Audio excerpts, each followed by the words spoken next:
As the match between Bastard Munchin and PXG continue to go on, we see Itoshi Rin evolve to a point where he is clearly head above shoulder the best player on the field. This has forced Kaiser and Isagi to actually team up in order to defeat Rin, with the narrative essentially putting both Kaiser and Isagi at the same level, at least again for the moment. This has actually sparked a lot of debate as to whether or not Itoshi Rin is already on the level of the next generation World 11. After all, if at this moment he seems to be better than Kaiser, and Kaiser is a striker for the next gen World 11, that would therefore put Itoshi Rin at that level. Additionally, what about Isagi? A lot of people argue that Isagi is already at that point, or almost at that point, if he is more or less around the same level as Kaiser. Now, considering that the next gen World 11 already has Itoshi Sai, a Japanese player, if this were to occur, not counting the goalie position, among the 10 possible players, 3 of them would be Japanese. This would of course be a bit lopsided. However, in the world of anime, this is nothing new. For example, think of the tuning exams in Naruto. Despite there being about a half a dozen nations and over 400 applicants, the people who made it to the final round of the tuning exams were 5 members from the Hidden Leaf and 3 from the Hidden Sand. Or another example was a UA Sports Festival, where when there was 16 people left for the 3rd round, 12 of them were from Class 1A, 3 of them were from Class 1B, and the other one was from General Studies, I believe. Considering that Class 1A and 1B were supposed to be on equal par, this is very lopsided, especially by the time the semifinals come around. There isn't a single member left of Class 1B, and the fact that the last member of 1B loses literally by Ida just pushing her out of the ring. Kinda like the writers having a symbolic way of saying, alright, you're done bro, you can leave now. However, we understand why this is going on. This is ultimately because we as the audience like to follow the main character and those associated around him, whether that be good guys or bad guys, allies or foes. This is what I call the hero's wagon. You see, the main problem with this is, although it makes it simpler for the audience to follow along with their favorite characters, it also becomes insanely unrealistic in certain moments. Now, that is not always the case. If it can fit narratively, then it'll be okay. A good example is Kuroko's basketball. All the star players from Taiko ended up going to their own high schools and becoming a dominant force. Now, you might believe that this is an example of the hero's wagon, because it just so happens to be that all the 5 stars from the Generation of Miracles go on to lead their schools into high rankings. However, this actually works out pretty well in the show, mostly for 2 reasons. One, the whole story of Kuroko's basketball seems to be being told in past tense, especially based off the opening credits. Secondly, the whole point of the show was that a very unusually high amount of talent was funneled into Taiko Middle School. This is not supposed to happen, and I guess because the show kind of acknowledges that this is a once in a lifetime kind of thing, hence the title Generation of Miracles, it just kind of makes it easy to stomach and it just kind of feels like it fits in. In fact, most sports anime dodge this problem entirely.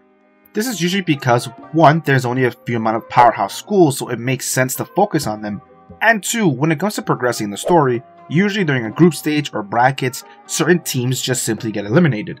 And although usually certain members of those eliminated teams might stick around as an audience or a spectator, they are no longer competing in the games themselves. But you might be wondering, well, Blue Lock, out of all the anime, sports anime especially, is about eliminating each other. Wouldn't this completely circumvent the issue? Well, in theory, it should have. However, let's look at the 36 survivors of Blue Lock after the U20 game. Among those 36 survivors, you have members from Team Z, Isagi, Bachira, Chigiri, Kunigami, Kagamaru, Raichi, and of course somehow Igagure.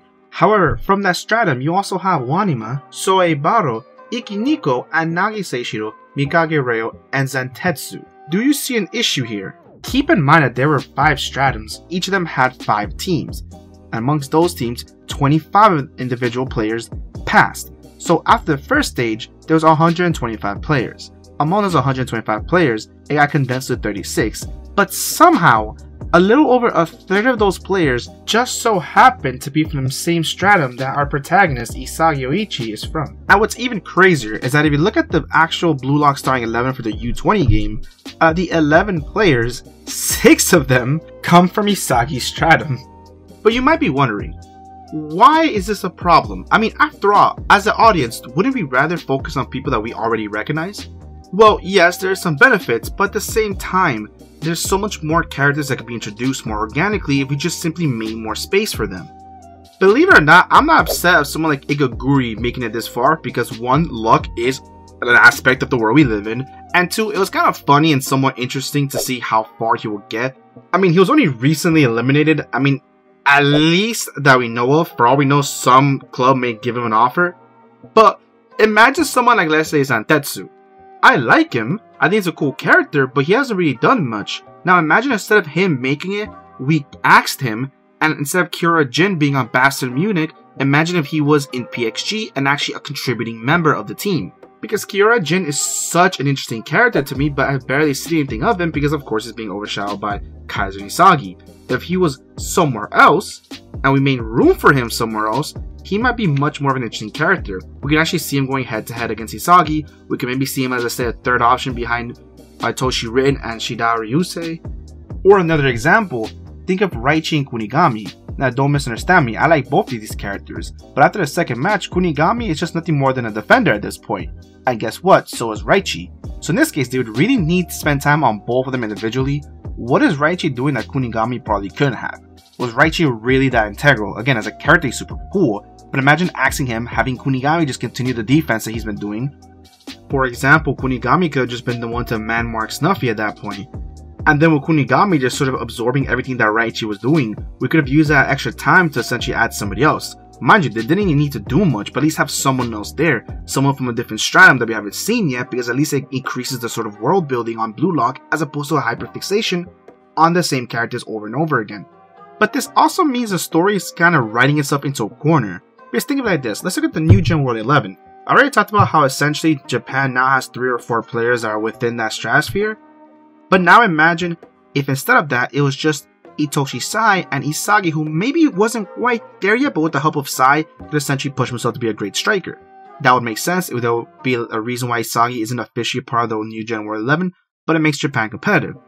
But now let's look at it like this. Itoshi Rin is arguably up there. Now he probably is already up there. But then what about Bachira? He's getting a goal every game. Baru has gotten borderline hat-tricks every game. And what if Nagi, who's being hinted at will do something crazy this last match against FC Barca, what if he gets a hat-trick? What if he's outscoring Isagi? Now you have a situation where you realistically have about 4 or 5 players on Japan who is next gen World 11 material. And now I just can't really imagine anybody in the under 20 World Cup realistically being able to stand a chance against them. The only possibility is if, let's say, LAKEY chooses to lace them up, which I really don't think he's going to, especially since he is the copy of Kylian Mbappe, who didn't play in his U20 either. In conclusion, the hero's wagon is a trope in anime in which everybody who surrounds the main character, whether they be good guys or bad guys, tends to follow around the main protagonist through many hurdles and many challenges. While this does allow the audience to focus on a small group of people, it does sometimes take away from the world building and realism of the anime. Sometimes as opposed to introducing new characters, they seem to be hyper-fixated on keeping the same amount of cast even if it goes against the sense of realism. Alright guys, that's the video. I know this was a bit random, but honestly it's just a topic that was stuck in my head for a while and I really want to talk about. That being said, please like and subscribe and have a wonderful day.